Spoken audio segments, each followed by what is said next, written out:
Malo, malo.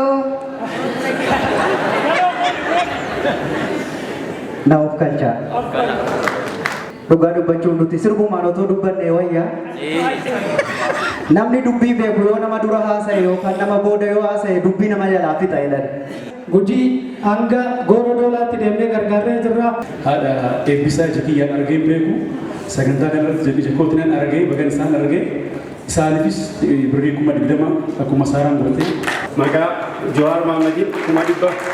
Qarshii 1,178 fi qarshii 600 walitti qabaniiti jiru hamilee kennaafi.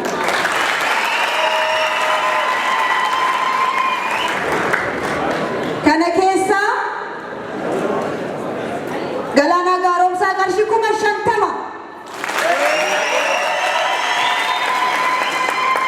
Ittiiqaa Dafarii kanuma konkolaataa walitti qabne keessa nurraa hir'isee qarshii 50,000. Yoosan Geetaa'uun qarshii 20,000. Gadaa Handaa qarshii 20,000. Walumaa galatti artistoonni hundi isaanii gadi ba'an hundi isaanii hirmaataniirani maqaan isaanii na bira jira. Yoo yeroo qabaadhe gara boodaatti waamuun hin danda'a. Moobaayil baankiitiin tiraansfar godhaniiti jiranii. Qarshii 20,000 immoo kaashitti qarshii 20,000 sagalee ol fuudhu mi'aatutti jedhu. Waa jedhu gaa rabbi.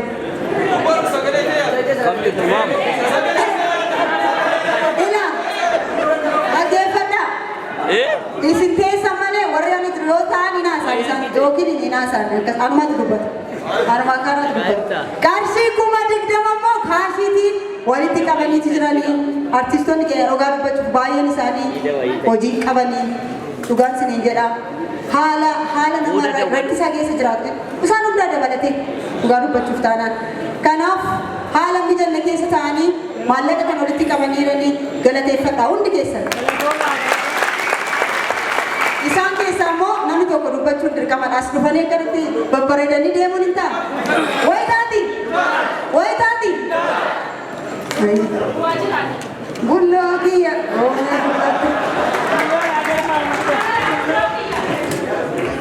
Ulfaadha. Hunda dura Rabbi guyyaa kanaatiin goota keenya yaadannoo goota keenyatiin walitti nu qabuuf ga'ee fi warra kana qindeessaniif galannaa ga'u. Ittaan sun Usmaayyoo Musaati. Oromoon Usmaayyoo Musaa beeku hundi itoo waan qabu waan danda'u godhee fi ni jaallata. Garuu jiruun keessa jirru jireenyuma Oromoon keessa jirtu waan ta'eef wal hamileessumaaf malee akkuma silaa Dr. Gammachuu Magarsaa jedhan addee maqaasii yaadadhoo Usmaayyoo Musaatiif waan feene ogoone hin gitu akkuma isheen jette sana hin gitu wal hamileessuudhumaaf jirra waliin jechuudhaaf jechuudha. Kanaafuu ummata artistii kaayyoo Usmaayyoo Musaa wareegameef imaanaa isaa nyaanne nu haa taasisu. Nama kaayyoo Usmaayyoo Musaa dukkan keessa amata san hunda har'a keenya nu jiraachisuuf nu wareegame san keessatti hidhame nama galmaan ga'u nu haa taasisu. Jallaa keenya haa qajeelchu, qajeelaa keenya haa bulchu. Bara utuu jennutti haftu nuuf haa taatu sinii jaalladha. Waan jedhu maalaaf mogogaadhi? Ila uummanni kun sin eegotee jira beektu. Miti? Beektu hin eemanne? Isin artistiidha. Daa'ima lama dubbattu akkatti walirraa bareedan woo waliin dhaabatan miti? Mee hamilee walii kennaa. Galoo maaloo maaloo. Now of culture. dhugaa dubbachuun nuti sirbumaan otoo dubbanne wayyaa. Namni dubbii beeku yoo nama dura haasa'e yookaan nama booda yoo haasa'e dubbii nama jalaa fixa jedhan. Dubbii dubbachuun hin danda'ama garuu muka dubbii jala bulte rabbi nun godhi. Rabbi bara baraan imimmaan ija keenyarraa iyyaasi. Yerootti sirbinu miti sirbuu wallaallee miti uummanni keenya akka baalaatti harca'aa jira. Gatiin uummataa gatii kaardii miseensa paartii tokkoo gatii dhabetti jira. Yeroo nama nuti keessa jirru uummanni Oromoo dhumaa jira. Nuti biyyeerra jirra malee namni du'ee awwaala dhabaa jira. Nuti garee tumsinu hin qabnu, garee jibbinus, garee faarsinus, garee jajiinus, garee janyus hin qabnu.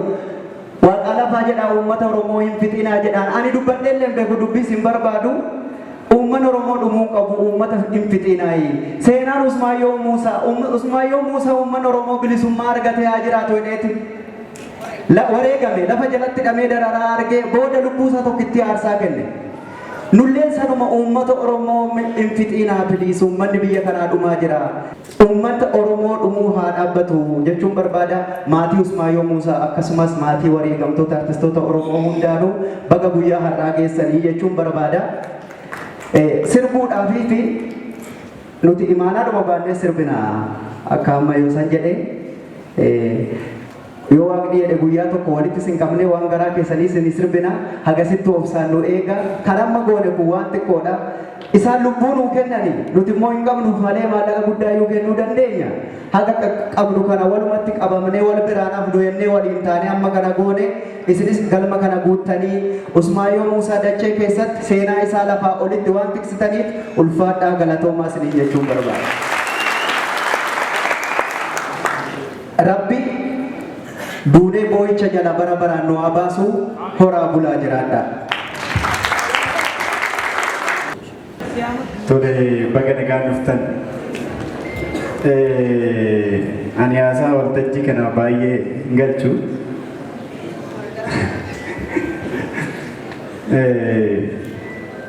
Gooticha keenya artist Usmaayyoo Muusaa sirba isaan beekna seenaa isaa dhagahaa guddanne caalatti immoo maatiin immoo warri nu caalaa beeku immoo seenaa isaa barreessanii seenaa isaa kanarra waan guddaa baranna jedheeti yaada.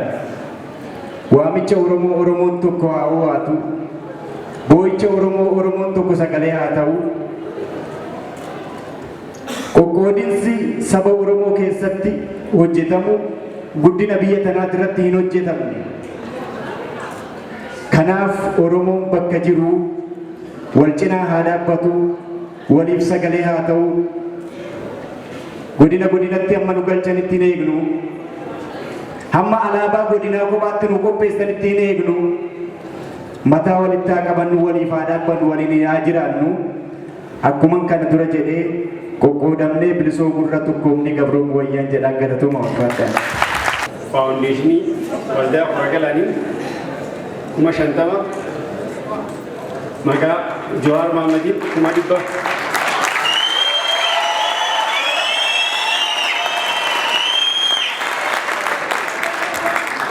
Jawaar kallattiidhaan sagantaa ilaalaa ture qaamaan as jiraatu waatus biyya biraa jira. So bakka riyya bu'iitii 100,000 kitaaba tokkoo fi fileeshii fuuliyyee jira maqaa Jawaar Mahammadiin 100,000 maqaa faawundeeshinii Qoragalaanii 50,000.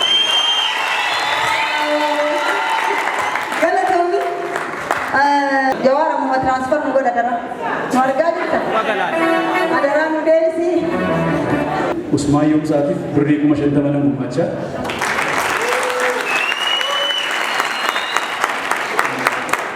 Akkasumas sagantaan biraa gahaa hin qophaa'ee yaada yoo qophaa'ullee baatee carruma kan argadhe kanattis haadha eebbisaa ija kiyyaan argee beeku sagantaa kanarratti jakootinaan argee bagan isaan argee isaaniifis birrii 20,000 akkuma saaraan godhatee baay'ee galatoomne taaddalee keenya taaddeen sagantaawwan Oromoo kanneen qopheessine hundarraa nurraa fi beeku har'as filaashii fi kitaaba Usmaayyoo Muusaa seenaa isaa irratti qophaa'ee 50,000 bitee jira dheeraa galateeffadhaa irra deebi'aati. Filaashii akkasumas haadha eebbisaa addunyaa dabdoon looraa dhufanii waan tiraanspoortii ta'aa fi walirra yoo buute immoo waa taati 20 jedhee jira galateeffadhaa sirriitti. Yoo xiqqoo galateeffanne guddaa galateeffannaa ulfaata. Hundaafuu Arafaa ta'uu kan jedhama. Kanii bakka bu'ee asitti argame dhaabbata Soofumar Relief and Development Organization dhaabbata tola ooltummaa uummata Baaleef qofa osoo hin taane Oromoo guutuuf dhaabbate Gujii hanga Gooroo Doolaatti deemnee gargaarree jirra. Harargeellee hanga ganda Odaa Bultumitti deemnee gargaarree jirra. Har'a immoo kitaaba Usmaayyoo Muusaa kana dhaabbanni keenya yeroo dhiyoo dhaabbatee humna hin qabnu nutti hin tuffatina akka Soofumaritti 50,000 bannee jirra. Isin jaalladha.